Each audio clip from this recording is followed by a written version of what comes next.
We move on to the Tag Team Turmoil match for the WWE SmackDown Tag Team titles at the upcoming Elimination Chamber pay-per-view. I honestly had to find a receipt here in my car to write down the actual names of the teams that are going to be involved in this match because I couldn't name them all off the top of my head without sounding like an idiot.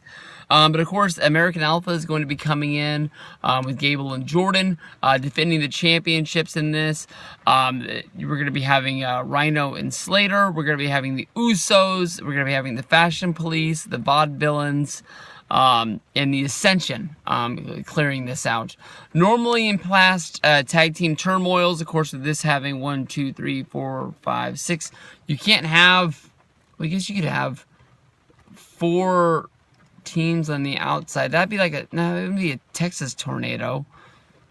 In my mind, this is going to be a gauntlet match where 2 teams start at like a randomized draw, and then after every pinfall or submission, the next match starts with the next team running down. I guess what they could be doing is having 4 teams. No, because you can't have 4 teams on the outside unless you have Texas Tornado with everybody on the middle, because you wouldn't have anybody on the outside to tag in. But that's a different kind of match that they could do. But you could only have 4 teams involved in that one. Now I sound like an idiot and I wasted a minute and a half of everybody's time.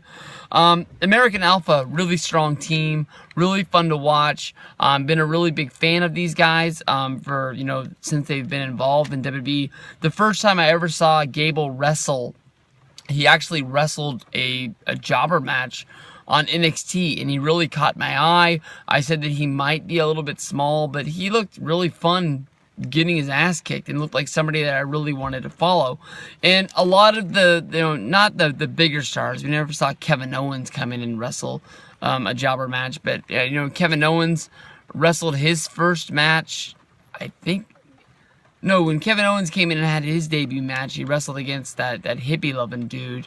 I think when Finn Balor came in and wrestled his first match, he wrestled against one of the guys, either Blake or Murphy, in a match that just sort of really didn't mean anything. And then by the next time you saw them, they had formed a tag team, and then they had been a force for something to deal with in NXT. But a lot of guys sort of get pushed in like that. And again, Jordan has been a guy that's been involved, I think, with NXT for 3 years before he finally got going with American Alpha and found the right thing going for him. We had a few different gimmicks for the guy and a few different hairstyles, but it is what it is. Right off the bat, American Alpha, in my mind, hopefully is going to be keeping the championships. If anybody's going to be beating them, I think the only team that you could really pick is going to be the Usos. The Ascension may be a wild card because of the fact that they dusted these guys off to put them back in the match. And I can't really remember the last time I saw these guys wrestle on television. They just had a return. I'm sure they do a lot of house shows and things like that, but the last time they were used on television, being brought in and being put into this pay-per-view deal, when they really could have only used 4 teams, but instead ended up trying to push it all the way to 6. The Vaudevillains, they've came up from NXT. They got the win over Enzo and Kaz.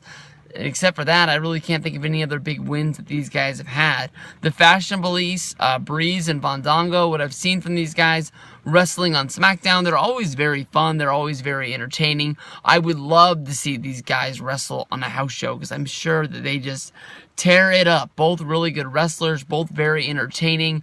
I'm sure they do a lot of comedy spots throughout their matches. If SmackDown came here with a house show, I would really hope that I got to see these guys. I don't think their real names are the Fashion Police, but it's just the gimmick that they're really running with. And I don't know. I heard Febreze was the name that people were calling them when they first came out, but I'm sure they can't really go by that with the Febreze spray that is out there. Brizongo doesn't really make a whole lot of sense either. But the Usos, always a very great, entertaining tag team. They're a team that really reinvented themselves when they turned heel. They stopped doing the face paint. They stopped sort of doing the wrestling attire, and they went to this sort of just, I don't want to say grungy attire, but just sort of like a, attire that they would wear out on the streets. Now they just go kick people's asses in the ring in it. I'm picking the American Alpha to win this match.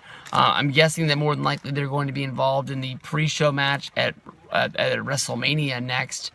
Just probably having it as a normal match against somebody, but anything really could happen. But I'm not really seeing them wrestle on the main card. We haven't had a tag team title match on WrestleMania since WrestleMania 29, and there's so much other stuff going on with Shaq versus Big Show, Lesnar versus Goldberg, 2 world title matches, as well as maybe having a I can't remember if the Intercontinental or the United States Championship match was going to be going down at Mania, but everybody's seen the card. I don't really know where the tag titles fit, the club or American Alpha, but we'll see. Picking American Alpha to win this one.